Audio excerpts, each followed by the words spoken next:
नमो भगवते वासुदेवाय। ओम नमो भगवते वासुदेवाय। ओम अज्ञानतिमिरन्धस्य ज्ञानशलाकया चक्षुरुन्मीलितं तस्मै श्री गुरुवे नमः।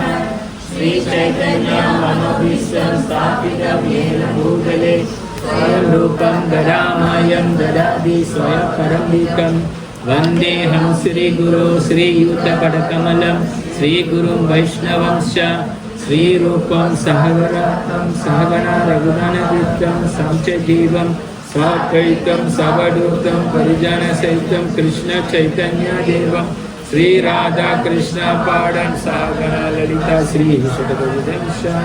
हे कृष्णा करुणा सिंधु दीनबन्धो जगत्पदे गोपीश गोपीककन्द राधाकन्द नमस्तुते। तप्तकाञ्चन गौराङ्गी राधे वृन्दावनेश्वरी वृषभानुसुते देवी प्रणमामि हरिप्रिये। वञ्चकल्पतरुभ्यश्च कृपासिन्धुभ्यो एव च पतितानां पावनेभ्यो वैष्णवेभ्यो नमो नमः। श्री श्री कृष्ण चैतन्य प्रभु नित्यानंद श्री अद्वैत गदाधर शिवासादि गौरभक्त वृंद। हरे कृष्णा कृष्णा कृष्णा हरे हरे हरे राम राम राम हरे हरे। 6 மணிக்கு வீட்லேருந்து கிளம்பணும். இல்லை ஜெயமா வச்சு பாருங்க. ஓகே,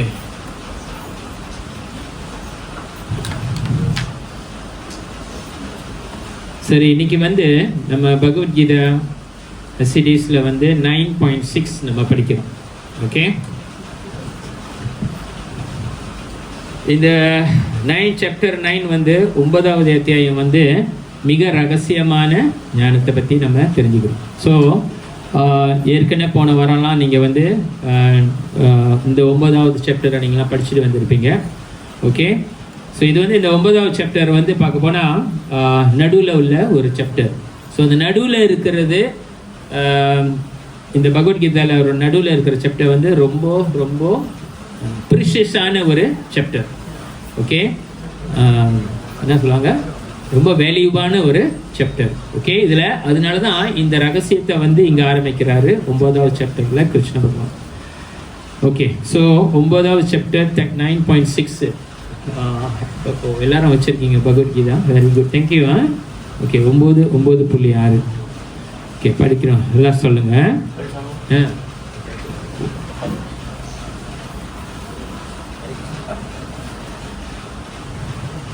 யதா காசா ஸ்திதோ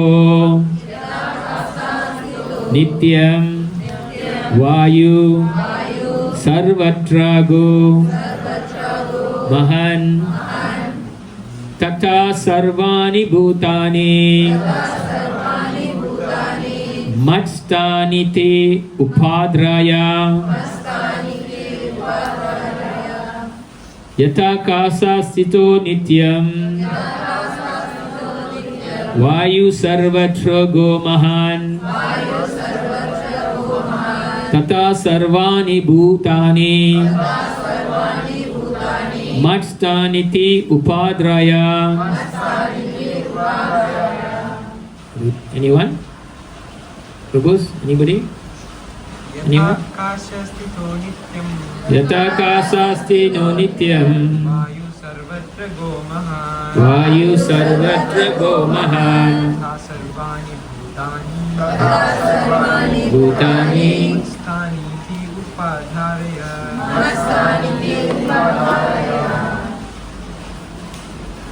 Nimo? Yatakasa stito nityam Vayu sarvatra go mahan Tata sarvani bhutani Matstani ki upadaraya. Lima Prabhus? Anybody? Yataka stito nityam Vayu sarvatra go mahan तथा सर्वाणि भूतानि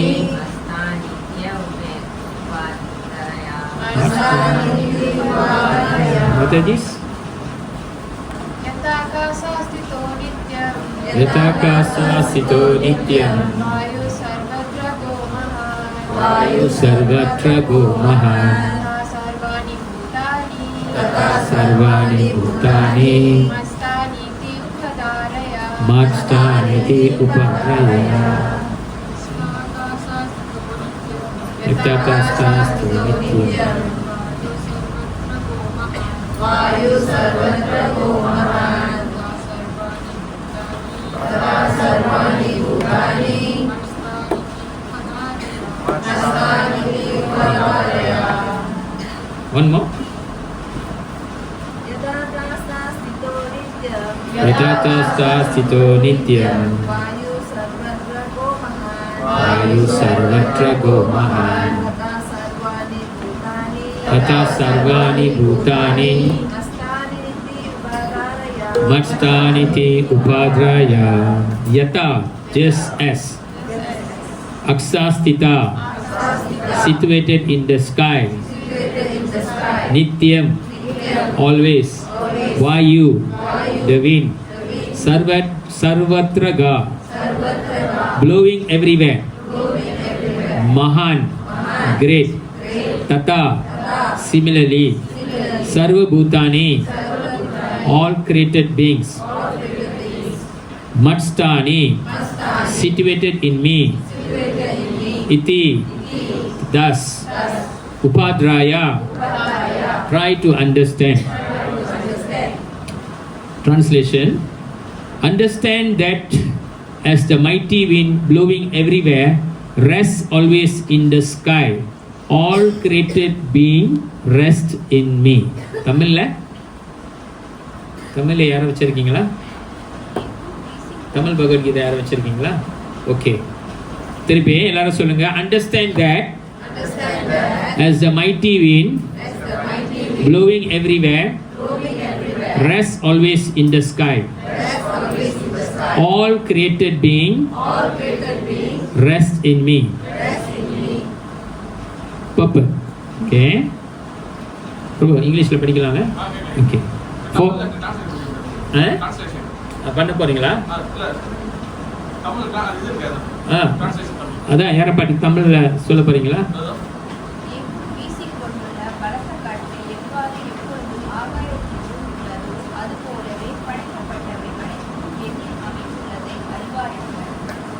ஓகே, மேபி விளங்கி இருக்காது ரொம்ப பேருக்கு, பொதுவாக அங்கே மைக் இல்லை. ஓகே, பர்பல் பொருள் உரை இஸ் பை இஸ் டிவைன் கிரேஸ்ல ஏசி பக்திவேதாந்த சுவாமி பிரபுபாத் கி. For the ordinary person, it is almost inconceivable how the huge material creation is resting in him. இங்கே வந்து பார்த்தீங்கன்னா பகவான் ஸ்ரீ கிருஷ்ணர் அர்ஜுனாட்ட சொல்கிறாரு, understand that the mighty win, அதாவது புரிஞ்சிக்க அர்ஜுனா, இந்த காற்று இருக்குல்ல, காற்று. ஓகே, சில நேரத்தில் எப்படிலாம் அடிக்குது காற்று, பிச்சு காற்று அடிக்குது. நம்ம ஓடி போய் கதவுலாம் சாத்துவோம், கொடைலாம் பிச்சுக்கிட்டு பறக்கும். பல இடத்துல வந்து காற்றுனால காடியே பறக்குது, ட்ரெயினே பறந்து அங்கிட்டு போகுது, ஏரோப்ளைன்லாம் உருண்டு உருண்டு போகுது. இதெல்லாம் உங்களுக்கு தான் தெரியும். இட்ஸ் ப்ளோவிங் எவ்ரிவேர், எங்கே இருந்தாலும் இந்த காற்று அடிச்சுக்கிட்டு தான் இருக்குது. இந்த காற்று வந்து நீங்கள் பார்த்தீங்கன்னா ஆகாயத்தில் தானே இருக்குது, நம்மளோட பூமி மேலே ஆகாயத்தில் இருக்குது. ஓகே, ஆனால் இங்கே பகவான் ஸ்ரீ கிருஷ்ணா சொல்கிறாரு, இந்த காற்று எங்கேயுமே இந்த ஆகாயத்தை விட்டு, அதோட எல்லையை விட்டு எங்கேயும் போகாது, இந்த ஆகாயத்தில் தான் இருக்குது அப்படின்னு சொல்கிறாரு. இந்த காற்று இங்கே தான் இருக்கும், அது எங்கேயும் போக முடியாது. ஆனால் நீங்கள் பார்த்தீங்கன்னா இந்த ஆகாயம் பார்த்தீங்கன்னா எவ்வளோ பெருசு ஆகாயம். நம்ம பார்த்தீங்கன்னா நம்மளோட ஸ்பேஸ் ரொம்ப பெருசு, ஆனால் காற்று வந்து ஒரு அளவில் தான் அந்த காற்று இருக்குது. இதே மாதிரி தான் பகவான் ஸ்ரீ கிருஷ்ணா சொல்கிறாரு, எல்லா படைப்புமே என்குள் தான் அடங்கி இருக்குது அப்படின்னு கிருஷ்ணா சொல்கிறார். ஸோ இது ரொம்ப சுலபமாக இங்கே அர்ஜுனா புரிஞ்சுக்குவார். ஆனால் நம்ம இதை புரிஞ்சுக்கிறதுக்கு இந்த மாதிரி ஒரு விஷயத்தை வந்து ஒரு சுலபமான விஷயம் இல்லை. ஓகே, ஏன்னா பகவான் ஸ்ரீ கிருஷ்ணா தான் முதல் கடவுள் அப்படின்னு ஒரு ஆழமான ஒரு நம்பிக்கை இருந்தால், அவர் சொல்கிறது எல்லாம் உண்மைன்னு இருந்தால் நம்ம உடனே புரிஞ்சுக்க முடியும். ஆனால் சில நேரத்தில் நம்மளுக்கே சந்தேகமாக இருக்கும்.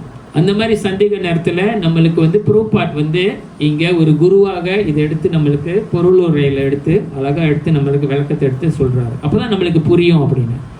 இங்கே ப்ரூபாட் படிக்கும் போதில், for an ordinary person it is almost inconceivable how the huge material creation is resting in him. இங்கே ப்ரூபாட் எடுத்து சொல்கிறாரு, சாதாரண மனிதர்களுக்கு, அதாவது பகவான் சொல்கிறாரு, எல்லா பௌதிக என்னோட படைப்பும், பௌதிக உலகம் எல்லாம் படைப்பும், இன்ஃபேக்ட் கிருஷ்ணா சொல்கிறாரு, ஆன்மீக உலகங்களும் சரி பௌதிக உலகம் சரி எல்லாமே என்னோட படைப்பில் என்கிட்ட என்னோட இதில் வந்து ரெஸ்ட் பண்ணுது. அப்படி ரெஸ்ட் வந்து தமிழ் எப்படி பிறகு சொல்கிறது, இதை வந்து அடங்கி இருக்கு. ஓகே, ஸோ இது வந்து சின்னங்க புரிஞ்சுக்க முடியுமா? நம்மலாம் ஸ்கூலுக்கு போய் பல மாதிரி சயின்ஸ் சப்ஜெக்ட்லாம் படிச்சுட்டு வரோம். ஓகே, சயின்ஸ் சப்ஜெக்டில் படிக்கும்போது வித்தியாசமான நம்ம சயின்டிஸ்ட்லாம் படித்து நம்மளுக்கு கற்றுக் கொடுக்குறாங்க. ஸோ அதனால் இது படிக்கும்போது நம்மளுக்கு பல யோசனைகள்லாம் போகும். Okay, but a lot is giving an example by which may help us to understand. ஆனால் இங்கே பகவான் ஸ்ரீ கிருஷ்ணர் நம்மளுக்கு ஒரு எக்ஸாம்பிள் கொடுக்குறாரு. ஓகே, இந்த எக்ஸாம்பிள் எப்படி கொடுக்குறாருன்னா, அவர் என்ன சொல்கிறாரு, எல்லாமே என்னோட படைப்பு தான், ஆனால் அதில் நான் கலந்துக்கல அப்படின்னு சொல்கிறாரு. எல்லாமே நான் தான் படைக்கிறேன், ஆனால் இருந்தாலும் அதில் எனக்கு நான் அதுக்குள்ளுக்கு இல்லை அப்படின்னு சொல்கிறாரு.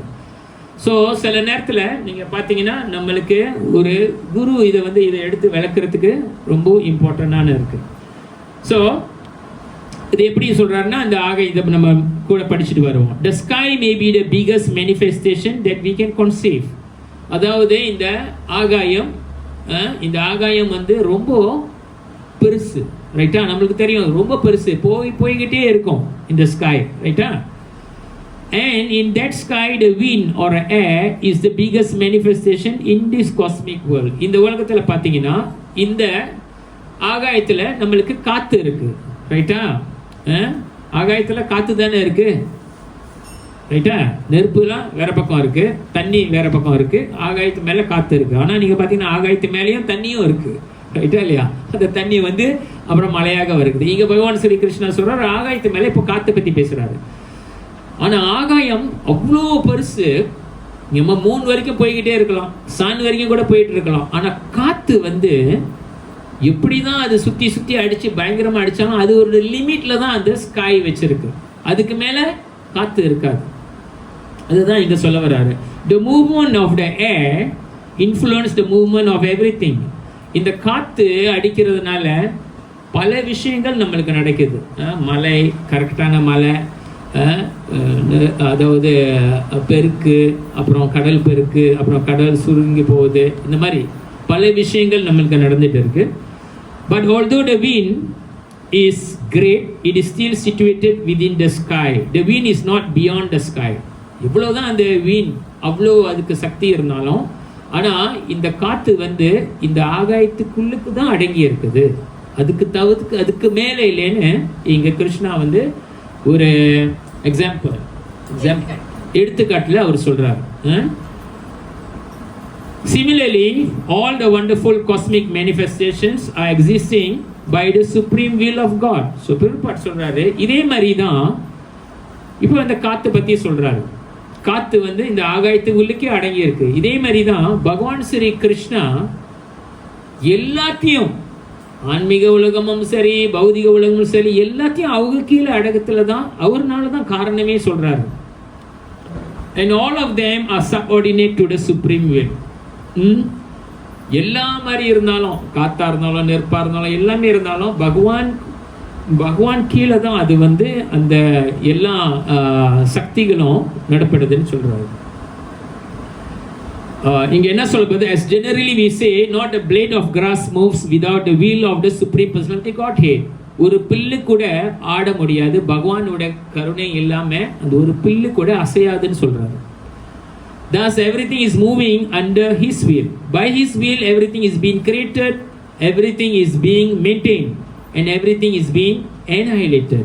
So இங்க என்ன சொல்லப்படுதுன்னா, ரூபா எடுத்து விளக்குறாரு. ஸோ இதே மாதிரி தான் பகவான் மூலியமா இந்த பிரபஞ்சமே உருவாக்கப்படுகிறது, மெயின்டைன் பாதுகாக்கப்படுகின்றது, அழிக்கவும் படுகின்றது. Still he is aloof from everything as the sky is always aloof from the activities of the moon. அதே மாதிரி இருந்தாலும் எல்லாமே அவர் காரணம் சொன்னாலும், ஆனா இருந்தாலும் அது பாட்டுக்கு எல்லாமே தன்னால நடந்துகிட்டு இருக்கு அவரோட சக்தியில. அதாவது எப்படின்னா அந்த ஆகாயம் அவ்வளவு பெருசா இருந்தாலும் காத்து அந்த காத்து அந்த ஆகாயத்துக்கு கீழே தான் இருக்கு. எத்தனையோ கிலோமீட்டர்ல தான் அந்த காத்து உயரத்துல இருக்கின்றது. If I'm not wrong, not more than 14 kilometers, I'm not sure Prabhu. Support like that. அதுக்கு மேலே வந்து அந்த காற்று வந்து ரொம்ப தீனா போய் அதோட ஸ்பேஸ்க்கு போயிடும். அதுக்கு மேலே நம்மளுக்கெல்லாம் வந்து கேஸ் வச்சு தான் நம்ம போக முடியும் அந்த மாதிரி. ஓகே, இந்த உபனிஷத் இட் இஸ் ஸ்டேட்டட் யத் பிஷா வதா பாவதே, it is out of the fear of the Supreme Lord that the wind is blowing. பார்த்தீங்கன்னா உபனிஷத்தில் சொல்லப்போது காற்று கூட பகவான் கூட மரியாதையும் பயத்திலையும் பயபக்தியில தான் அந்த காத்தும் வேலை செய்யுதுன்னு சொல்றாரு. தைரிட்ரியா Upanishad 2.8.1. In the Brihad Arankaya Upanishad 3.8.9 it is stated etasya va aksharasya prasasane gargi surya chandra masu vidrata tistate etasya va aksharasya prasasane gargi dvav apritivyao virtav tistaha. By the supreme order, under the superintendence of the supreme person of the Godhead, the moon, the sun and other great planets are moving. பகவானோட கருணையால தான் இந்த சூரியனும் சரி சந்திரனும் சரி வேற எல்லா பிளானட்ஸும் சரி பகவானோட கருணையால தான் இது எல்லாமே அது அது அது அது அதோட இடத்துல வந்து அது பாட்டுக்கு சுத்திக்கிட்டு இருக்குது. பிரம்ம சம்ஹிதா 5.5.2 சொல்லப்படுகின்றது. யட் சக்ஷுர் ஏச சவிதா சகல கிராணம் ராஜ சமஸ்த சுர முத்திர் ஏசசா தேஜஹா யஸ்ய ஜஜ்னா பிரம்மதி சம்பிரதா கலோ சக்ரோ கோவிந்தமாதி புருஷம் தம் அஹம் பஜாமி. This is the description of the movement of the sun. It is said that the sun is considered to be one of the eyes of the Supreme Lord and that it has immense potency to diffuse the heat and light. Still it is moving in its prescribed orbit by the order of the Supreme Will Govinda. So, இந்த பிரம்ம சம்ஹிதால சொல்லப்படுது எப்படி வந்து இந்த சூரியன் வந்து பகவானோட கருணை பகவான் கோவிந்தாவோட கருணையில அந்த சூரியனும் எப்படி வந்து அதோட வெளிச்சமும் சரி சூடும் சரி நம்மளுக்கு கொடுக்கிறாரு. பகவானோட சக்தியில தான் அந்த சூரியனோட வெளிச்சமும் அந்த சூரியனோட நம்மளுக்கு வெப்பமும் சரி நம்மளுக்கு கிடைக்கப்படுகிறது. So from the Vedic literature we can find evidence that this material manifestation which appears to be very wonderful and great is under the complete control of the Supreme Person of the Godhead. So இப்போ இதுல இருந்து நம்மளுக்கு என்ன தெரிய வருதுன்னா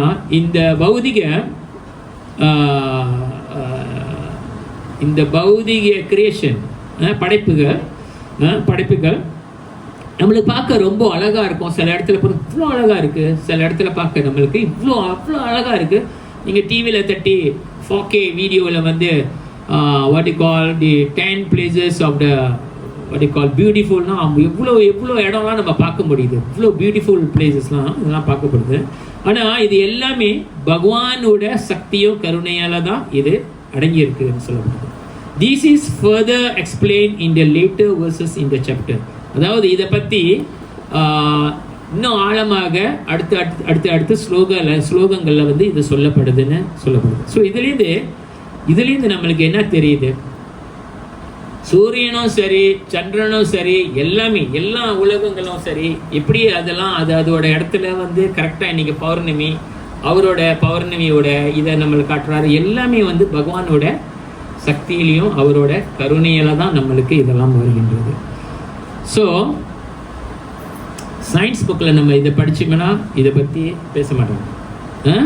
in fact even university வரைக்கும் போனால் கூட அஸ்ட்ராலஜி சயின்ஸ் பெரிய பெரிய ஸ்பேஸ் ஷிப் நாசாவுக்கு போனீங்கன்னா பெரிய பெரிய பூத கணல் வச்சு பார்த்தா கூட இந்த மாதிரி அவங்க பேச மாட்டாங்க. இது எப்படி இதுதான் சூரியன் அதுதான் செய்வாங்க. ஆனால் இந்த சூரியனை யார் படைச்சா, எப்படி இந்த சந்திரன் அந்த இடத்துல இருக்கு, எப்படி காத்து, இதெல்லாம் வந்து யாருனாலையும் ஒண்ணுமே பேச முடியாது. எவ்வளோ பெரிய டெக்னாலஜி நம்ம வச்சிருந்தாலும் சாரி வயசாக ஆக வர்க்கம்மா சாகணும்னு பல மாதிரி கண்ணாடி போடுறதா இருக்கு. 8 பார்வைக்கு ஒரு கண்ணாடி. இப்போதான் பளிச்சுன்னு இருக்கீங்களா, அழகா பக்தராக ரொம்ப கருணையாக இருக்கு. Very beautiful. So nice beautiful place for God. So nice. You are very blessed to have such a beautiful devotees. I see all the beautiful the devotees are shining for you. I think because of your I think இது ரொம்ப முக்கியம். நீங்கள் வந்து ராதா ஜீவன் பிரபு அவர்கிட்ட பத்திரமாக அன்பாக அவர்கிட்ட தொடர்ந்து அவர் கூட ஒத்துழைப்பாக நீங்கள் செஞ்சீங்கன்னா இந்த சென்டர் 5 வருஷத்தில் ரொம்ப பேக் ஆகிரும் இருக்கும். Definitely very very nice. ரொம்ப பேக் ஆகிடும் 5 இயர்ஸில். ஓகே, டெஃபினெட்லி தொடர்ந்து 1 வருஷம் இருக்குமா இருக்கும்? 1 இயர். இந்த வருஷம் தானே, ஜூனில் தான். ஜூனில். ஸோ கங்க்ராச்சுலேஷன் இருக்கும்.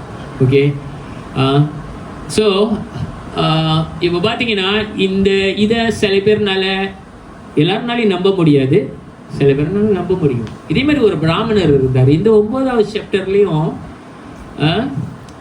ஒரு பிராமணர் ரொம்ப அவர் வந்து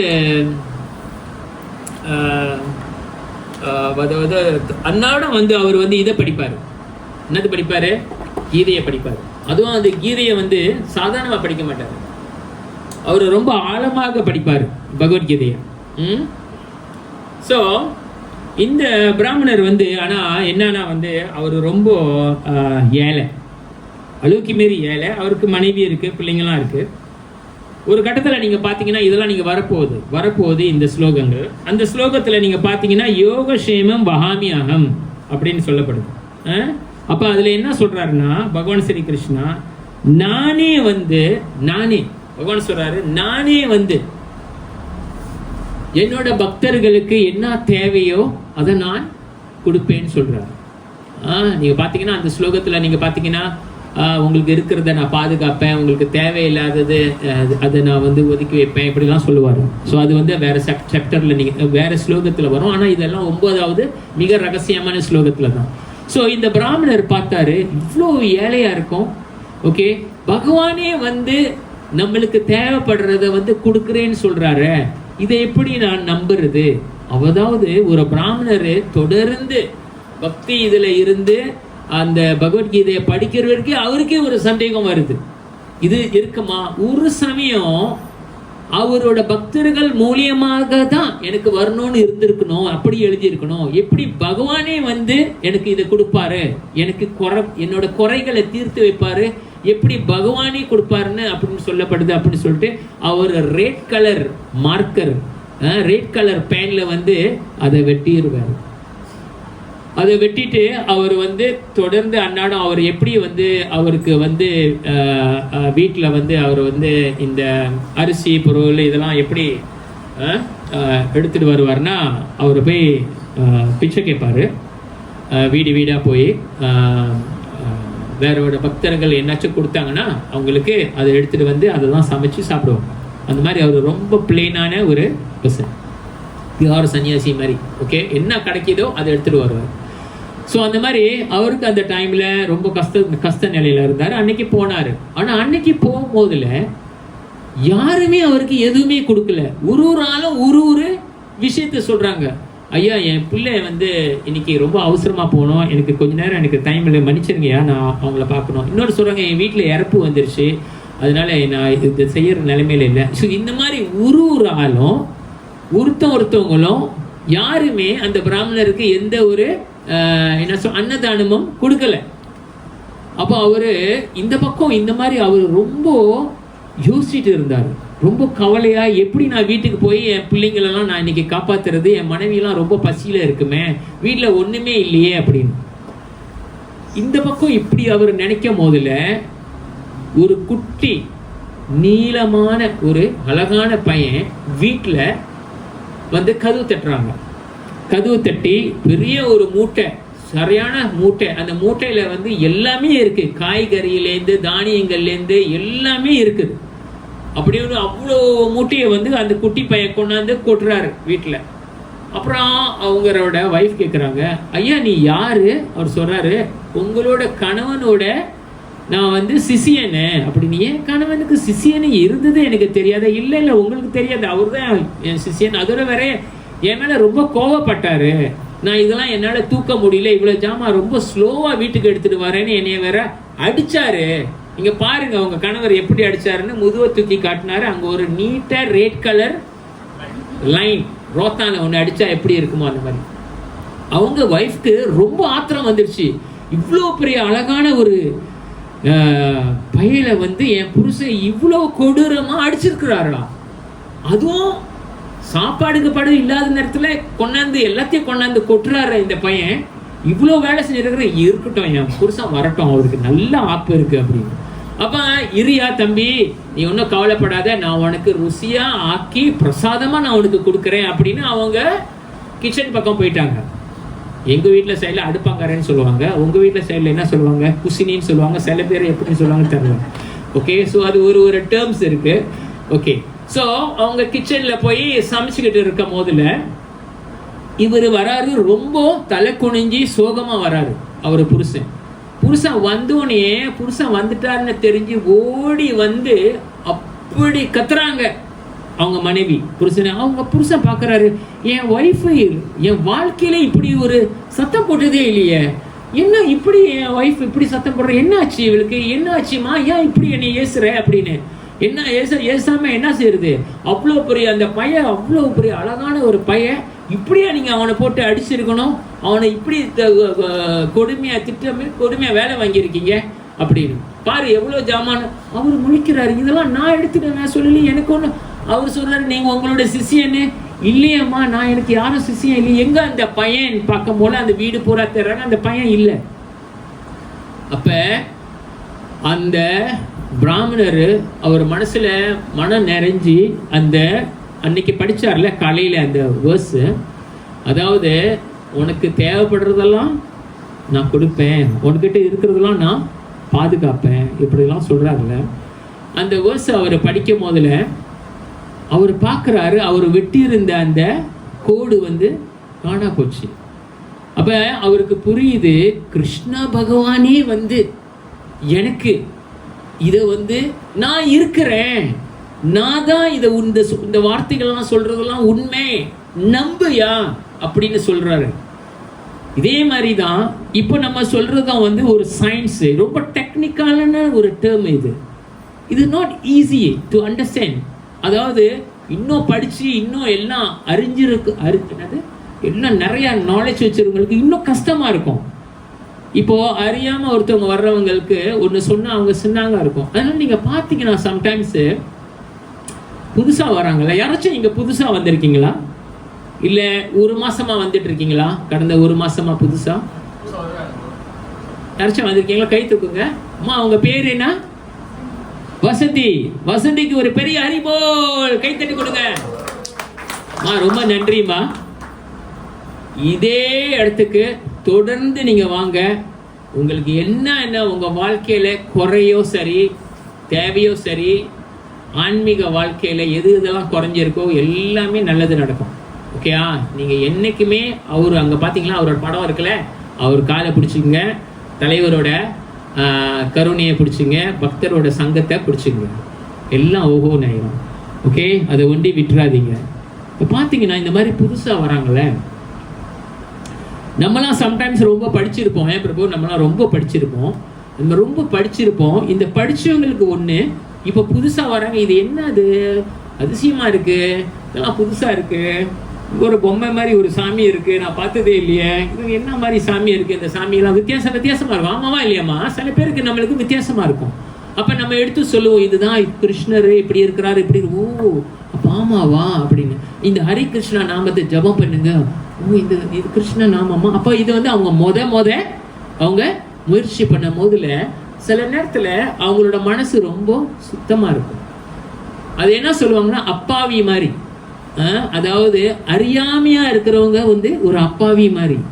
அப்ப அவங்க இந்த ஜபம் பண்ணும் போதுல பிலீவ் இட் ஆர் நாட், சில நேரத்துல அவங்களுக்கு கிடைக்கிற அந்த நாம ருசி, நம்ம ரொம்ப நாள் ஜபம் பண்றோம்ல, நம்மளுக்கு கூட அந்த மாதிரி ருசி கிடைக்காம இருக்கும்.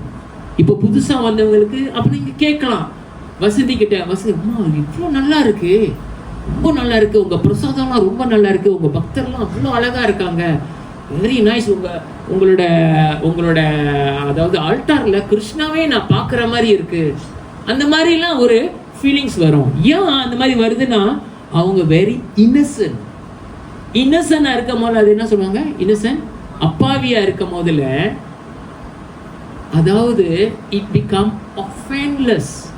ஒஃபென்லெஸ்னா அதாவது எந்த ஒரு அபராதம் இல்லாம அவங்க வந்து அந்த நாமத்தையும் கிருஷ்ணாவையும் பார்க்குறாங்க. சில நேரத்தில் நம்ம வந்து ரொம்ப சீனியர் ஆயிட்டோம்னா நம்ம we try to take devotees, paraphernalias, what you call anything, எல்லாமே நம்ம மெட்டீரியல் பிளாட்ஃபார்முக்கு நம்ம பார்ப்போம். இது சரியா இருக்கா, அது சரியா இருக்கா, இவங்க இப்படி திலாக்க இப்படி கோணிட்டு போட்டு வந்திருக்கான், இவங்க வேஸ்டி இப்படி கட்டியிருக்கான், இந்த மாதிரி நம்ம மைண்ட் ஓட கிளம்பிச்சுன்னா மொத டைம் நீங்க ஜபம் பண்ணும் போதுல ஒரு சமயம் நம்மளுக்கு கண்ணுல தண்ணீர் வரலாம், இல்ல நேரத்தில் நம்ம ஹரி கிருஷ்ணா பாடும் போதுல நம்மளுக்கு புல்லரிக்கலாம். சில பேருக்கு வந்து அது அப்படி சொல்லுவாங்க, ஜபம் பண்ணும் போது நம்மளுக்கு புல்லரிக்கும், கண்ணுல தண்ணி வரும். இப்போ அதெல்லாம் காஞ்சி போயிருக்கும். ஏன்னா நம்ம அந்த பிளாட்ஃபார்ம்ல இருந்து ஒரு ஹையர் பிளாட்ஃபார்ம், இவன் ரைட்டா இருக்காங்களா, அவங்க ரைட்டா இருக்காங்களா, இந்த மாதிரி நம்ம பார்க்க கிளம்பினோம்னா it become some form of நாம அபதமம். 10 கோட்பாடுகள் இருக்கு. இந்த 10 கோட்பாடுகள் நாம ஒஃபென்சஸை வந்து நம்ம தவிர்த்துக்கிட்டே வந்தோம், அவ்வளோதான். நம்ம வந்து ஒரு ராக்கெட் மாதிரி பறந்து ஆன்மீகத்தில் ஓஹோன்னு போகலாம். அது ரொம்ப ரொம்ப இம்பார்ட்டன்ட். ஸோ என்றைக்குமே இந்த 10 ஒஃபென்சஸை நம்ம டிவோட்டிஸ்ங்களுக்கு, இது டிவோட்டிஸ் உங்களுக்கு இல்லைம்மா, நீங்கள் புதுசாக வந்திருக்கீங்க உங்களுக்கு தெரியாது, 10 ஒஃபென்சஸை வந்து நம்ம எவ்வளோ முடியுமோ அதை வந்து நம்ம என்றைக்குமே நம்ம மைண்டில் இருக்கணும், இதை தவிர்க்கணும் அப்படின்னு. Because that will same right. Ajamila வந்து கதர்னாரு, யாரு பேரை சொல்லி கதர்னாரு, நாராயண். ஆனா அவர் நாராயணேவா நடிச்சாரு, யாரை கூப்பிட்டாரு, அவரோட மகனை கூப்பிடும் போதுல கூட அவரோட பேரு நாராயணா, ஆனா அவர் எந்த ஒரு ஒஃபென்சஸ் இல்லாம கூப்பிட்டாரு. அதனால the Lord was attracted. Same, even the new people sometimes they are very highly being attracted by the Lord, because sometimes they are reciprocation with the Lord. அவங்க ரொம்ப தூய்மையா இருப்பாங்க. ஒரு பேபி எடுத்துங்க, ஒரு கோவிட் டைம்ல நம்ம எல்லாரும் மாஸ்க் போட்டிருப்போம். இப்போ ஒரு பேபி எடுத்துட்டு அது பேபி மூஞ்சில பூன்னு ஊதுனா ஏன்னு சிரிக்கும், ஆமாவா இல்லையா? கோவிட் டைம்ல நீங்க கோவிட்டா இருமையா இருந்தா கூட, கோவிட்டா இருந்தா கூட அந்த பேபி கிட்ட மேல வந்து பூன்னு சிரிச்சாங்கன்னா அது சிரிக்கும். ஏன்? Because she is completely ignorant and innocent. அதோட மனசுல வந்து இன்பம் தான் இருக்கும். ஸோ அதே மாதிரி தான் நம்ம மனசுல வந்து கோயிலுக்கு வந்தவொடனே அந்த இன்பம் ஃபுல்லா இருந்துச்சுன்னா that means we are actually in the offenseless platform. So நம்ம வந்து நம்ம இது பண்ணுவோம். எல்லாருக்கும் இந்த பிரச்சனை அப்படியே வர, நம்ம ரொம்ப சீனியர் ஆகும் போது தான் இது பிரச்சனை. எனக்கும் இதே மாதிரி தான் போவோம். நம்ம ரொம்ப சீனியர் வரும்போது அதோட என்ன பிரச்சனை, நம்ம வந்து மேனேஜர் லெவலில் இருக்கும் போது, வைஸ் சேர்மன், ட்ரெஜரர் இதெல்லாம் இருக்கும் போது இன்னும் சேலஞ்ச் கூட வருது. ஓகே, சாரி கொஞ்சம் அவுட் ட்ராக்காக போயிட்டேன், நினச்சிருங்க. ஓகே, இன்னொரு கதை சொல்கிறேன். அதாவது நீங்கள் பார்த்தீங்கன்னா இது 9வது சாப்டரில் நீங்கள் பார்த்தீங்கன்னா சிவபெருமான் பார்வதி கிட்ட சொல்கிறாங்க. இது சிவபெருமான் பார்வதி கிட்ட வந்து ஒரு அற்புதமான ஒரு கதை சொல்கிறாரு.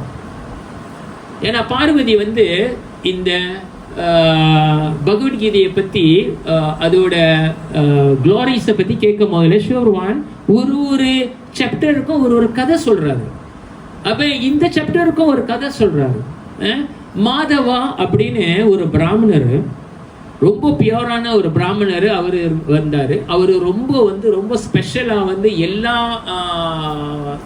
வேத மூலியமாக என்ன பக்தி சேவைகள் வேத மூலியமாக காரியங்கள் செய்யணுமோ, இந்த வேத மூலியமாக என்னென்ன சொல்லப்படுகிறதோ அந்த மாதிரி காரியங்கள்லாம் வந்து அவர் கரெக்டாக செஞ்சுட்டு வந்தார். இந்த மாதிரி அவர் செஞ்சுட்டு வரும் போதில் அவருக்கு நிறையா வசூல்கள் வந்துச்சு. அதாவது அன்னதானம் கொடுப்பாங்க, அன்னதானம் என்ன சொல்லுவாங்க, தட்சிணா கொடுப்பாங்க. அந்த மாதிரி தட்சிணால நிறைய அந்த மாதிரி கொடுக்கணும், நிறைய செல்வங்கள் வந்துச்சு. பிகாஸ் அவர் ரொம்ப ஃபேமஸாக இருந்தார். ரொம்ப மாதவா ரொம்ப ஃபேமஸ், ரொம்ப அற்புதமாக செய்கிறாரு, யாகியங்கள்லாம் ரொம்ப அற்புதமாக செய்கிறார். அவர் நிறையா பணம் வந்துச்சு. அப்போ பணம் வரது அவர் என்ன நினைச்சாரு, ஒரு பெரிய யாகியம் நம்ம செய்வோம், இந்த யாகியத்தில் வந்து ஒரு ஆடை வந்து பலி கொடுப்போம் அப்படின்னு. இது வந்து ஃப்ரூட்டிவ் ஆக்டிவிட்டீஸில் வேதத்தில் வந்து பல மாதிரி ஆக்டிவிட்டீஸ் இருக்குது. இந்த இதில் வந்து நம்ம வந்து ஒரு ஆடை பலி கொடுப்போம், அதனால ஒரு ஆடை குளிப்பாட்டி மஞ்சள்லாம் தேய்ச்சி கூட்டிகிட்டு வாங்கப்பா அப்படின்னு. ஸோ அந்த ஆடுக்கு வந்து எல்லாமே வந்து சாப்பாடு கீப்பாடெல்லாம் கொடுத்து குளிப்பாட்டிலாம் குளிச்சுட்டு எல்லாமே அழகாக்கிட்டு அவங்க எல்லாம் பட்டக்கட்டாக போட்டாங்கன்னு எனக்கு தெரியல, அப்படி கூட்டிகிட்டு வந்து அந்த ஆடை வந்து பலி கொடுக்கறதுக்கு கொண்டு வர மாதிரி அந்த ஆடு மாதாவை பார்த்து கதறி கதறி சிரிக்குது.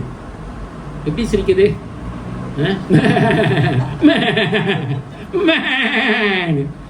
சிரிக்கும் போதுல அப்போ எல்லாரும் ஆச்சரியமா ஆயிட்டாங்க. இந்த மாதிரி தான் எல்லாரும் இருந்தாங்க அந்த யாகியத்துக்கு. என்னோட ஆடு வந்து மனுஷ மாதிரி சிரிக்குது அப்படின்னு. மாதவா என்ன ஆச்சு, இந்த ஆடு சிரிக்குதே, ஆடு பேசுமோ, கேட்டு பாருங்க அப்படின்னு. அப்பா மாதவா வந்து ஆடு கிட்ட கேட்குறாரு, ஆடு என்ன ஆச்சு, ஏன் நீ சிரிக்கிற? அப்போ அந்த ஆடு சொல்லுது, என்னால் பேச முடியும், நான் ஏன் சிரிக்கிறேன்னா உன்னை நினச்சி நான் சிரிக்கிறேன். நான் தான் ஒரு காலத்தில் இதே பிரச்சனையில் இப்போ நான் ஆடு உடல் எடுத்துட்டேன்னா எனக்கு என்ன சிரிப்பு வர போகுதுன்னா, இந்த மனிதன் உடலில் ஒரு பிராமணராக இருந்துக்கிட்டு திருப்பி அடுத்த பிறவியில் ஒரு ஆடாக பிறக்க போறிய, என்னை கொன்னுட்டு, இதை நினச்சி நான் சிரிக்கிறேன் அப்படின்னு. என்ன ஆச்சு, ஏன் இந்த மாதிரி நீ சொல்ற, உனக்கு என்னாச்சு, உன்னோட கதை என்ன அப்படின்னு சொல்லணும். அப்போ அவர் சொல்றாரு, நானும் ஒரு பிராமணனா இருந்தேன், எல்லா வேத காரியங்களையும் அற்புதமா நான் செஞ்சுட்டு இருந்தேன், ரொம்ப சிறப்பா செஞ்சுட்டு இருந்தேன். ஆனா என் மகன் ரொம்ப சீக்கா போயிட்டான். அப்ப ரொம்ப சீக்கா போனதுனால என் மனைவி வந்து துர்காமா கிட்ட வேண்டிக்கிட்டாங்க, இந்த மாதிரி ஒரு ஆடு வந்து பலி கொடுத்து இந்த வகையில் வந்து என் பிள்ளைகளோட சீக்கிரம் நல்லா போகணும் அப்படின்னு நினச்சது போல நானும் வந்து அந்த ஆடு சொல்லுது நானும் வந்து ஒரு ஆடை தேடி அந்த ஆடை வந்து பலி கொடுத்து துர்காமாவுக்கு பலி கொடுக்கறதுக்கு எடுத்துட்டு வந்து அந்த பெரிய விசேஷம் செய்ய வரேன். அப்போ செய்யும் போதில் அந்த ஆடை பலி கொடுக்கறதுக்கு முன்னுக்கு அந்த ஆடு சொல்லுது, எனக்கும் நிறையா பிள்ளைங்கள்லாம் இருக்கு, என் பிள்ளைங்களெல்லாம் அப்பா இல்லாமல் ஆக்கி விட்டுட்டு உன் பிள்ளைய காப்பாற்றுறதுக்கு நீ என்ன பள்ளி கொடுக்க போறியா?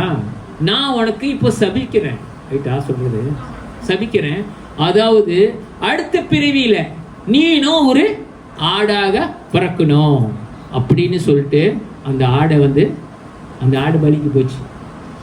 இப்போ அந்த ஆடு சொல்லுது, அப்ப அந்த டைம்ல அந்த பிராமணர் அதாவது பலி கொடுத்தார்ல, அந்த பிராமணர் சொல்றாரு, அந்த டைம்ல நான் ஒரு பலி கொடுத்தேன்ல ஒரு பிராமணரா இருந்து, அவனா நானு இப்போ ஆடாக இருக்கேன் சிரிக்குது.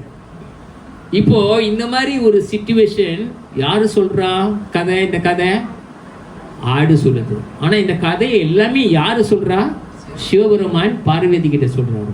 அதாவது நீங்க பாருங்க, என்னதான் ஆடுகிடலாம் பள்ளி கொடுத்தாலும், அந்த மாதிரி இதுல பெரிய லெவல்லாம் போய் நம்ம கலந்துக்கிட்டாலும் சுத்தி நம்ம வந்து பிறப்புல தான் திருப்பி வர போறோம். அது ஆடாக இருக்கலாம், நீங்க மனிதனாக பிறக்கலாம், என்ன மாதிரி. ஆனா இந்த பகவத்கீதா எதுக்காக வருகுதுன்னா, பகவானோட பாத சன்னிதானத்துல சேவைக்காக நம்ம திருப்பி கூட்டிட்டு போறதுக்காக வரும். அப்ப அந்த ஆடு சொல்லி, உனக்கு தெரியுமா, உனக்கிட்ட கொஞ்சம் டைம் இருக்குல்ல பிறகும், ஓகே, உனக்கு தெரியுமா, பசிச்சுன்னா சொல்லுங்க, நம்ம டைம்லாம் கொஞ்சம் ஷார்ட் பண்ணிட்டு சாப்பாடு போயிடலாம். ஓகே, என்ன உனக்கு தெரியுமா, இன்னொரு கதை இருக்கு பிராமணா, நீ கேட்க போறியா, இன்னொரு கதை இருக்கு கேட்க போறியா அப்படின்னு. நீங்களாம் கேட்க போறீங்களா? அப்ப அந்த கிங் பேர் வந்து நான் பாத்துக்கிறேன். ஓகே, சந்திரசமா அப்படின்னு ஒரு அரசன் இருந்தார். அவர் வந்து சூரிய வம்சத்துல வந்த அரசன். ஆனா அவர் பேர் வந்து சந்திரசமா. அப்ப அவர் வந்து சூரிய கிரகணம் அப்ப அவர் என்ன நினைச்சாரு, நான் ஒரு நல்லது செய்யணும், ஒரு பிராமணருக்கு கூப்பிட்டு அவர்களுக்கு திக்ஷா கொடுக்கணும், ஒரு அன்னதானம் கொடுக்கணும் அப்படின்னு செய்யற நேரத்துல அவர் என்ன நேர்ந்துக்கிட்டாருன்னா, இந்த பிராமணர்கள் நிறைய செல்வாக்கு எல்லாமே கொடுத்து அதே நேரத்துல அவருக்கு அசீஸ் பண்றதுக்கு ஒரு மீட் சர்வன் மாதிரி ஒரு சுத்திரர் கெரா வந்து ஒரு வேலை ஆளு மாதிரி அதுவும் நம்ம சேர்த்து கொடுப்போம் அப்படின்னு. ஆனா அந்த வேலை ஆளு வந்து கொஞ்சம் கருப்பா இருந்தார், கருநிறமாக. ஓகே, கெரா வந்து சொத்து எல்லாமே கொடுக்குறாரு, பசு எல்லாமே கொடுத்து அதே மாதிரி கொடுக்கும் போதுல ஒரு வேலை ஆளும் கொடுக்குறாரு. சொன்னாங்களா உங்களுக்கு? அதுக்கப்புறம் வீட்டில் வேலை செய்யறதுக்கு பல வேலை செய்யறதுக்கு ஒரு ஆளு கிடைக்குது. அந்த அரசன் கொடுக்குறாரு. யாருக்கு கொடுக்குறாரு? ஒரு பிராமணரை தேடி கொடுக்குறாரு. அப்ப அந்த பிராமணர் கொடுக்கறதுக்கு முன்னுக்கு அவர் போய் அதாவது குளிச்சுட்டு வந்து செண்டல் ஓட்டு சந்தனம் எல்லாம் பூசி எல்லாம் வேண்டிக்கிட்டு அந்த தானத்தை கொடுக்கும் போதுல, அந்த சுத்ரர் கொடுக்கும் போதுல சுத்ரரோட நெஞ்சிலேந்து வந்து ஒரு கருப்பாக ஒரு நிழல் மாதிரி ஒரு சண்டாலா உருவம் மாதிரி வந்து அந்த பிராமணர் உள்ளுக்கு பூரா பார்க்குது. அதே மாதிரி ஒன்று ஆம்பளை, இன்னொன்று வந்து பின் சண்டாலா மாதிரி அந்த சுத்ரர் ஒரு உடம்புலேருந்து வந்து போகுது. இதெல்லாமே வந்து என்னன்னா அந்த பாவங்கள் வந்து அந்த தானமா கொடுக்கும் போதுல அந்த பாவங்கள் வந்து அந்த பிராமணர் உள்ளுக்கு பூர முதல்ல அந்த பிராமணர் அந்த நேரத்துல மந்திரங்கள் ஓதினாரு. அந்த மந்திரங்கள் சில மந்திரங்கள் அப்படியே தொடர்ந்து ஓத போதுல அந்த சந்திரமாசா அரசன் வந்து பார்க்கிறாரு. அவர் கண்ணுக்கு அப்படியே தெரியுது, இந்த சுத்ரர் ஒரு உடம்புலேருந்து ரெண்டு கருப்பாக ஒரு அதாவது அது என்ன சொல்லுங்க ஒரு நிழல் மாதிரி வெளியாகி அவரோட நெஞ்சில் உள்ளுக்கு பூரா பார்க்குத. இந்த மந்திரத்தை சொல்லும் போதுல விஷ்ணு தூதர்கள் வராங்க. அவ்வளோ ஸ்பீட்டா விஷ்ணு தூதர்கள் வந்து அந்த பிராமணர்களை வந்து பாதுகாத்து அந்த சுத்ரர்களை வந்து அந்த சண்டலர்களை வந்து அவங்க வந்து நீக்கிட்டு போயிட்டாங்க. அப்ப அந்த அரசன் பார்க்கும் போதுல இதுன்னா ஒரு பெரிய விசேஷமா நடக்குது, இவ்வளோ பெரிய விசேஷம் நான் செய்யறேனே, ஆனா என் கண்ணு முன்னுக்கே அந்த பிராமணர் சில மந்திரங்களை உச்சரிக்கிறாரு, இவ்வளோ பெரிய காரியங்கள் நடக்குதே, இவ்வளோ பெரிய கெட்ட எனர்ஜி வந்து அவர் அந்த நான் கொடுக்குற தானம் உள்ள பிராமணரோட உடம்பு உள்ளுக்கு போறாம பறந்து விஷ்ணு தூதர்கள் வந்து அழிக்கிறாங்களே. ஜெய் ஸ்ரீ ஸ்ரீ ராதா கோபால் ஜீவ் ஸ்ரீ ஸ்ரீ ஜெகநாதா.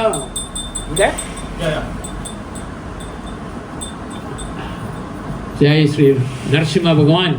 வேற எங்க யார் இருக்காங்க? கௌரங்கம் அவரு பஞ்சதத்துவா குரு பரம்பரா பிரபுபா துளசி நாராயணன்.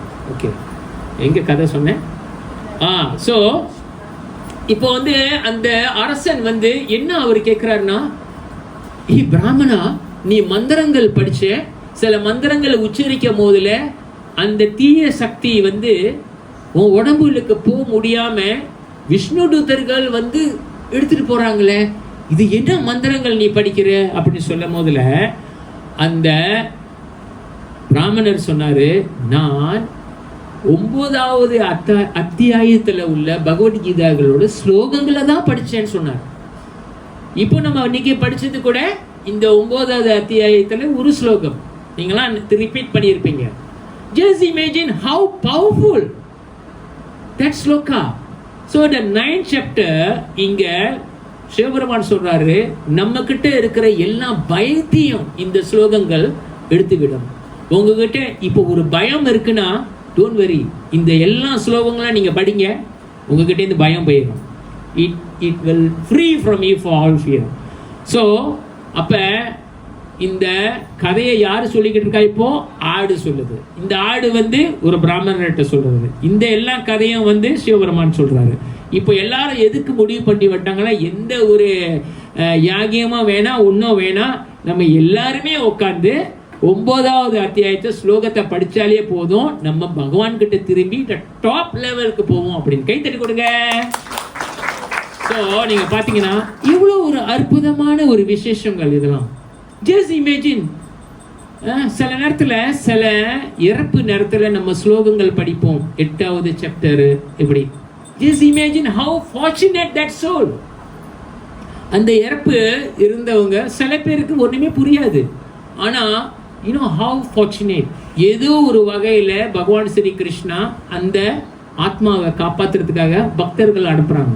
நீங்கள் போங்க அப்படின்னு நம்ம மனசுக்கு பரமாத்மா நம்ம எப்படியாச்சும் போவோம், இன்னைக்கு கஷ்டமாக தான் இருக்குது, அங்கே போன பரவாயில்ல நம்ம போயிடுவோமே அப்படின்னு சில நேரத்தில் நம்ம போவோம். ஆமாம் தானே பிறப்போம், நம்மளுக்கு தெரியும் நம்மளுக்கு கஷ்டம் ஆனால் நம்ம போவோம், அங்கே போய் படிப்போம், எல்லாம் படிப்போம், அவங்கள ஓகேன்னு சொல்லுவோம். But it is actually for that soul Krishna is making all arrangement so that he can come back for some reason. இந்த மாதிரி பகவான் ஸ்ரீ கிருஷ்ணா இன்னொரு 5 நிமிஷம் ஆஃபரிங் முடிச்சிருங்களா சீக்கிரம்? ஆஃபரிங் 5 நிமிஷமா? 5 நிமிஷம். Okay okay okay Hari Krishna. Okay so என்ன சொன்னேன்? ஓகே. ஸோ இந்த மாதிரி இன்னொரு ஒரு கதை சொல்கிறேன். ஓகே, இன்னொரு கதை சொல்கிறேன். இப்போ என்னென்னா, இந்த மாதிரி நிறைய விஷயம் கிருஷ்ணா சொல்லிட்டு வர்றாங்களே அர்ஜுனர்கிட்ட. அர்ஜுனருக்கே ஒரு சந்தேகம் வந்துச்சு. என்ன அர்ஜுனர், கிருஷ்ணா நீ இந்த பகவத்கீதையை சூரிய பகவான்கிட்ட நீ சொன்னேன்னு சொல்கிற. சூரிய பகவான் அவரோட மகன் சூரிய பகவானோட ஆத்மா பேர் விவஸ்வன். விவஸ்வன் அவரோட மகன் ஈஸ்வக்கு கிட்ட சொல்றாரு. ஈஸ்வக்கு அவரோட பரம்பரை மகன் மனு கிட்ட பேசுறாரு. இந்த மாதிரி அவர் சொல்றாரு. அப்ப சூரியன் உருவாக்கும் போதுல இதை நான் சொன்னேன்னு சொல்றாரு. இது எவ்வளவு ஒரு டிஃபிகல்ட்டான ஒரு சயின்ஸ் டு அண்டர்ஸ்டாண்ட். எப்போ இருக்கு சூரியன், எப்போ வந்துச்சு சூரியன், எவ்வளோ டிஃபிகல்ட் டு அண்டர்ஸ்டாண்ட். ஆனால் இந்த மாதிரி சொல்லும் போதில் அர்ஜுனரே கேட்குறாரு, எப்படி கிருஷ்ணா நம்ம 2 பேரும் நீ மதுரையில் வந்தேன், அப்புறம் நந்தகிராமில் வளர்ந்தேன், நான் இங்கே ஹஸ்தினாபூரில் இருக்கேன், இப்படிலாம் நம்மளாம் ஒன்றா பிறந்து வளர்ந்துக்கிட்டு இருந்தோம். நீ இப்போ சரின்னு சொல்கிற, நீ சூரியன்கிட்ட பேசினேன், நீ இதெல்லாம் எப்படி, how I can understand this அப்படின்னு சொல்லும் போதில் கிருஷ்ணா சொல்றாரு, அர்ஜுனா நீனும் நானும் நிறைய லீலைகள்லாம் செஞ்சிருக்கோம். அர்ஜுனா உனக்கு தெரியுமா, ரொம்ப காலத்துக்கு முன்னுக்கு many thousands years before Mahabharatam, அவர் சொல்றாரு ஒரு அரக்கன் இருந்தாரு, டம்போபரான்னு ஒரு அரக்கன் இருந்தாரு. அவரு எப்படியாச்சும் ஒரு பெரிய சக்தி ஆகணும்னு பயங்கர தவத்துல சூரியன் கிட்ட தவம் எடுத்தார். சூரிய பகவான் கிட்ட தவம் எடுக்கும் போதுல அவருக்கு சூரிய பகவான் he became very happy and he blessed him. He said, உன்னைய நான் ஒரு வரம் கொடுக்குறேன், 1000 கவச்சங்கள் உனக்கு கொடுக்குறேன். இந்த 1000 கவச்சத்தையும் ஒரு கவச்சங்களையும் ஒரு ஆளு அந்த ஒரு கவச்சத்தை அழிக்கிறதுக்கு 1000 வருஷம் தியானம் பண்ணாதான் அந்த கவச்சத்தை அழிக்க முடியும். ஓகே, அப்ப ஒரு கவசத்தை அழிக்கிறதுக்கே ஒருவர் 1000 வருஷம் தவம் எடுத்தாதான் அந்த கவசத்தை அழிக்க முடியும். ஆனா இவருக்கு இப்ப எத்தனை கவச்சம் இருக்கு? 1000 கவச்சம் இருக்கு. அதனால அவருக்கு சஹஸ்ரா கவச்சா அப்படின்னு ஒரு பேரு. ஸோ இந்த மாதிரி இரண்யகசிபுவும் அதே மாதிரி தான் பயங்கர லெவல்ல எல்லாமே கிடைச்சிச்சு. அதோட பெரிய அட்டகாசம் பண்ணாரு. இந்த மாதிரி சாஸ்திர கவச்சம் அட்டகாசம் பண்ண கிளம்பினாரு. அவர் தான் பெரிய கிங், அவர் தான் பெரிய ராஜான்னு பெரிய லெவலில் அட்டகாசம் பண்ண போல எல்லா தேவர்களும் ஓடி போய் பகவான் நாராயணன் கிட்ட அவங்க தயவு கேட்டாங்க, தயவு செய்து பகவானே, இந்த மாதிரி சூரிய பகவானே வாக்கு கொடுத்திருக்கிறாரு, இந்த அற்புதமான சக்தி கொடுத்திருக்கிறாரு, சாஸ்திர கவசா ரொம்ப அட்டகாசம் பண்றாரு, இவர் எப்படி அழிக்கிறது? எல்லாரும் பிராமணர்கள்லாம் தொந்தரவு பண்றாரு, கோயில் எல்லாத்தையும் பிரச்சனை கொடுக்குறாரு, தர்மம் நம்ம சாஸ்திரமே படிக்க முடியல, பெரிய பிரச்சனை கொடுத்துட்டு இருக்கிறாரு, எப்படி இவங்கெல்லாம் நம்ம அழிக்கிறது அப்படின்னு. இப்போ பகவான் சொல்ற, பரவாயில்ல நான் வரேன் அப்படின்னு. அப்ப அவர் வரும் போதுல அவர் ரெட்டை குழந்தையாக பிறந்தாங்க, பிரதேசா பிறந்தாங்க. எப்படி? நாராயண ரிஷியாக பிறந்தாங்க. இப்ப நீங்க பத்ரிநாத் தானே பிரபு, பத்ரிநாத்துக்கு போனீங்கன்னா அந்த கோயில் இன்னும் இருக்கு, நாராயண ரிஷி. நாராயணா பகவான் ஸ்ரீ கிருஷ்ணா, நாரா அர்ஜுனர். அப்ப அர்ஜுனர் தான் நாரா, கிருஷ்ணர் தான் நாராயணா, நாராயண ரிஷி. அப்ப இவங்க எதுக்காக ஸ்பெஷலாக இந்த அவதாரம் எடுத்தாங்கன்னா அந்த சாஸ்திரா கவச்சாவை அழிக்கிறதுக்காக. அப்ப இவங்க எப்படி என்ன செஞ்சாங்கன்னா, இவங்க பெரும் தவம் எடுத்தாங்க.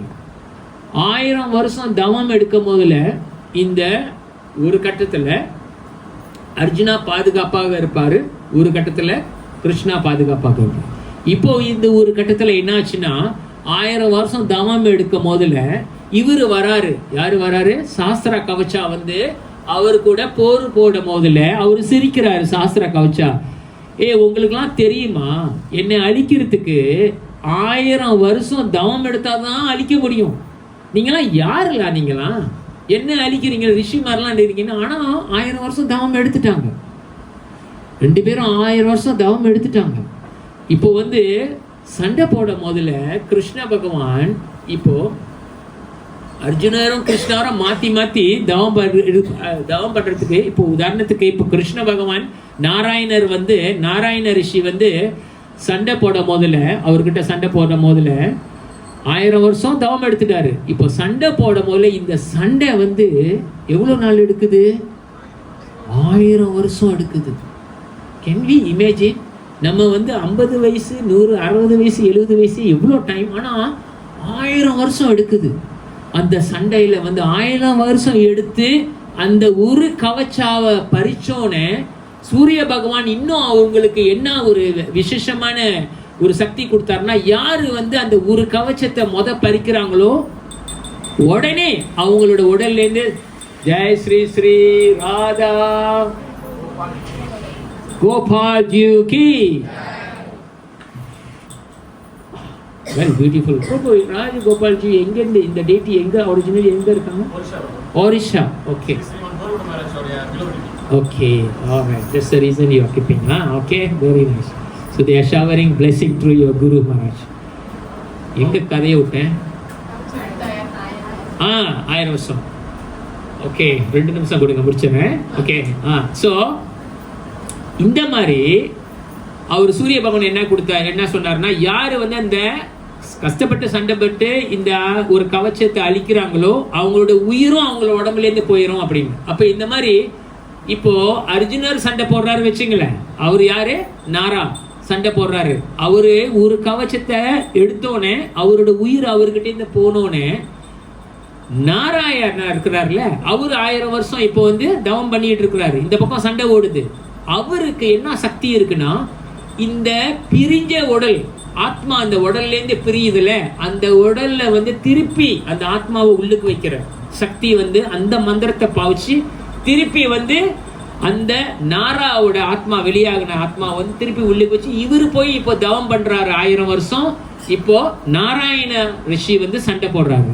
இப்போ நாராயண ரிஷி ஒரு 1000 வருஷம் சண்டை போட்டு 2வது கவச்சாவை பிரிச்சோடனே இவரோட உடல்ல இருந்து இந்த ஆத்மா வெளியாகும் போதுல இப்போ நாரா, அதாவது அந்த அர்ஜுனர் இருக்கிறார்ல, அந்த அர்ஜுனரோட ஆத்மா நாரான்னு சொல்றாருல, அவர் வந்து இப்ப என்ன செய்யறாரு, இந்த நாராயணனோட ஆத்மா வெளியாகணும்னு அவரோட ஆத்மாவை வந்து மந்திரத்தினால திருப்பி கொண்டுட்டு வந்து உயிராக்கி அவரு தவம் பண்றாரு 1000 வருஷம். இவரு சண்டை போடுறாரு. இந்த மாதிரி 1000க்கு -1 எத்தனை தமிழ்ல? 999 கவச்சாவை பறிச்சாச்சு. கடைசியா எத்தனை கவச்சா இருக்கு? ஒரே ஒரு கவச்சா இருக்கும் போதுல அர்ஜுனரோட சண்டை டைம். இப்போ அர்ஜுனர் பேர் வந்து நாரா. அங்க யாரு மெடிடேஷன்ல இருக்கிறா? நாராயணா. இப்போ இவரு இந்த சண்டை டைம்ல வந்து இவருக்கு தெரிஞ்சிருச்சு சாஸ்திரா கவச்சாக்கு இதுக்கு மேல நம்ம தப்பிக்கவே முடியாது. இவங்க நம்மள கடைசி கவச்சாவையும் எடுத்துட்டு நம்மளை பொசிக்கிடுவானுங்க, அதனால நம்ம ஓட்டம் கிளம்பிடும்னு ஒரே ஓட்டம். ஓடி போய் எங்க போவார்னா சூரிய பகவான் கிட்ட போய் அடக்காலம் பண்ணுவார். சூரிய பகவான் கிட்ட அடக்காலம் பண்ண முதல்ல இந்த நாராக்கு ரொம்ப ஆத்திரமாகும். எப்படி நீ ஓடி போக முடியும்? நம்ம 2 பேரும் சண்டை போடணும். எப்படி சூரிய பகவான் நீ அவரை காப்பாற்ற முடியும்னு சூரிய பகவானுக்கும் அர்ஜுனருக்கும் அங்க வந்து டென்ஷன் வரும், வாக்குவாதம் வரும். சூரிய பகவான் சொல்வாரு, என்னதான் இருந்தாலும் என்னோட பக்தன் என்கிட்ட வந்து பாதுகாப்பு கேட்கும் போதுல நான் அவருக்கு அடக்கலம் கொடுப்பேன் அப்படின்னு சொல்லி அப்ப கிருஷ்ணர் சொல்லுவாரு. அப்ப நாராயணன் சொல்லுவாரு இந்த நாரா கிட்ட, டோன்ட் வெரி, என்னதான் இருந்தாலும் ஒரு காலத்துல நீ தான் அதை அழிக்க போற அவனை அப்படின்னு. ஸோ அதனால வந்து கடைசியா ஒரே ஒரு கவச்சால வந்து பிறப்பாரு கர்ணன். மகாபாரதா ஓல வந்து கர்ணன் வந்து பிறக்கிறாரு ஒரே ஒரு கவச்சா, த லாஸ்ட் கவச்சா. அந்த கவச்சால தான் கடைசியாக யார் கையில வந்து கர்ணன் வந்து இறக்குறாரு? அர்ஜுனர். Just imagine, even though Karnan has such a good quality in a different way, ஆனா அவரோட பழைய கர்மா எவ்வளோலாம் வைஷ்ணவ அவதாரங்கள் என்னென்னலாம் செஞ்சிருப்பாங்க பழைய கர்மா. அந்த கர்மாலெல்லாம் வந்து Arjuna went through a lot of difficulty. பல பிரச்சனைகள் தான் கர்ணன் வந்து அவரோட வாழ்க்கையை, நீங்க மகாபாரதம் பார்த்தீங்கன்னா அந்த கதை தெரியும். கர்ணன் படம்லாம் பார்த்தீங்கன்னா பயங்கரமா டிராமால காட்டுவாங்க. ஓகே, ஸோ இந்த மாதிரி தான் வந்து கடைசியாக அர்ஜுனர் வந்து அப்பயும் கர்ணனை வந்து கொள்றாரு.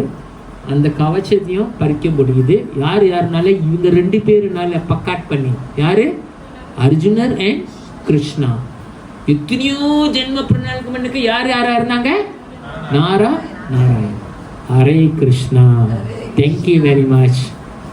2 minutes லேட் பிரபு.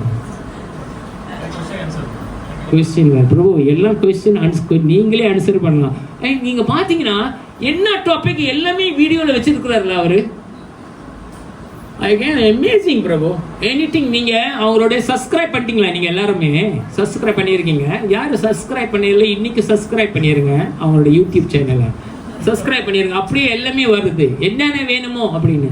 டெம்பிள் வீலுக்கு போந்தா பிரபு யாரு நம்ம அந்த அந்த அன்னியன் அண்ட் காலிக்கை பற்றி எவ்வளோ பேருக்கிட்ட நான் அதை ஃபார்வர்ட் பண்ணியிருக்கேன். சில பேர் வந்திருக்க முதல்ல அவங்களே சொல்கிறாங்க அன்னியன் காலிக்கை பற்றி ஒரு 2 பேர் பேசிக்குவாங்க ஒரு திடலில். அப்படி ஜாகிங் போகும்போது அவங்க வந்து சாமாதானம்மா அன்னைக்கு வந்து பேசிட்டு இருந்தாங்க. அவங்க கேரளேருந்து வந்தாங்க. ஆனால் அன்னியன் காலிங்கெலாம் சாப்பிட மாட்டீங்க. நான் ஒரு வீடியோ கிளிப் பார்த்தேன் அப்படின்னு. So how effective it is for a new people. So thank you very much Prabhu. Such a wonderful. அவர் ஆமாம் அவர் ஐடியா இதெல்லாம் not so easy. Such a wonderful thing. Thank you very much Prabhu. May you continuously grows with the wonderful association with Sadhu Sangha Prabhu. Please remember, Sadhu Sangha is very important. Do not offend any devotees. Simple அவ்வளவுதான். அவங்க மேல யாராச்சும் ஆத்திரகத்தர வந்தா வாய வண்டி ஒண்ணுமே பேசாம இருந்துருங்க. பேசாம இருந்துட்டு ஒண்ணுமே நினைக்காதீங்க. நினைக்காம இருக்கிறது சேஃப். அதுதான் சேஃப். சில நேரத்தில் நம்ம என்னாச்சும் ரொம்ப நம்ம வந்து நான் என்னோட எக்ஸ்பீரியன்ஸில் ஷேர் பண்ணுறேன். நீங்கள் கோச்சிக்காதீங்க. உங்களில் யாருமே நான் சொல்லலை. நீங்களாம் உங்களை பற்றிலாம் நான் சொல்லலை. ஆனால் நான் என்னோட எக்ஸ்பீரியன்ஸ் சொல்லலை. ஸோ இந்த மாதிரி சில நேரத்தில் நம்ம சம்டைம்ஸ் நம்ம நிறையா நம்ம ஒஃபென்சஸ் செஞ்சோம்னா நம்ம திடீர்னு பார்த்தோம்னா நம்ம மெட்டீரியல் உலகத்தில் பௌதிக உலகத்தில் நம்ம ரொம்ப பிஸி ஆகும். கோயிலுக்கு வர டைம் இருக்காது. பல இந்த மாதிரி ஆகும். ஏன்னா கிருஷ்ணா வெரி மர்சிஃபுல். ஐயே இவன் ரொம்ப ஒஃபென்சஸ் செய்கிறானே, அபராதங்கள் செய்கிறானே. அபராதம் அதை திருப்பி நியூட்ரலைஸ் பண்ண ரொம்ப கஷ்டம். அதனால கிருஷ்ணா என்ன சொல்றாரு? பாவம் செய்யறதுக்கு சொன்னாங்க கொஞ்ச நேரத்தில் நான் எடுத்துருவான் பாவம். அதனால அவனை வந்து பௌதிகத்துக்கு அனுப்பி விட்டுருவோம். சாது சங்கத்திலேருந்து பௌதிகத்துக்கு அனுப்பி விட்டுருவோம். அவன் வந்து அவனோட மெட்டீரியல் லைஃப்ல பிஸியா இருக்கட்டும். ஓகே, அப்போ மெட்டீரியல் லைஃப்ல போனா நம்ம வந்து சீன்ஸ் நிறைய செஞ்சுதான் ஆகும். ஓகே, அப்புறம் அங்கங்கே இடிபட்டு பேசாமல் நம்ம ஹரிகிருஷ்ணா டிவோட்டிக்கிட்டே திருப்பி வந்துருமே. நம்ம திருப்பி வர முதல்ல நம்ம பல மாதிரி இறங்கி அப்படி நம்ம திருப்பி வந்து முன்னெல்லாம் நான் நல்லா இருந்தேன், எப்படிலாம் அந்த பாரலாம் நான் இப்போ எப்படி இருக்கலாம், திலாக்கலாம் இல்லை, அப்படி திருப்பி பக்தர்களே திருப்பி வருவாங்க. So sometimes Krishna will arrange such a way that he removes you from the sangha, and then after you busy in the material life you come back again. Because Vaishnava Aparada is the most scared thing actually. So அது ஒண்டி ரொம்ப இம்பார்ட்டண்டாக பார்த்துங்க. Thank you very much. நான் யாரை பற்றியும் உங்களை பற்றி குறை சொல்லமா. நான் ஒரு ஜெனரலாக தானே இன்ஃபர்மேஷன் கொடுத்தேன். யாரையும் நினைக்காதீங்க. உங்கள் மனசில் ஏதாச்சும் என்னை பற்றி பேசுகிறாரோ அப்படின்னு நினச்சிங்க அந்த மாதிரி ஒரு ஞாபகம் வந்துச்சுன்னா அர்த்தம் Krishna is giving some realization. Just think that way. Okay, that is a blessings. That is a blessings. யாருமே என்கிட்ட சொல்லலையே அப்படின்னு சொல்லிடக்கூடாது. பார்த்தீங்களா? கை தட்டுறீங்களா? இது செய்யும் போதுல கை தட்டுங்க. ஹரே கிருஷ்ணா கிருஷ்ணா கிருஷ்ணா ஹரே ஹரே, ஹரே ராம் ராம் ராம் ஹரே ஹரே. நம்மளோட கை ரேகை மாறிடும்.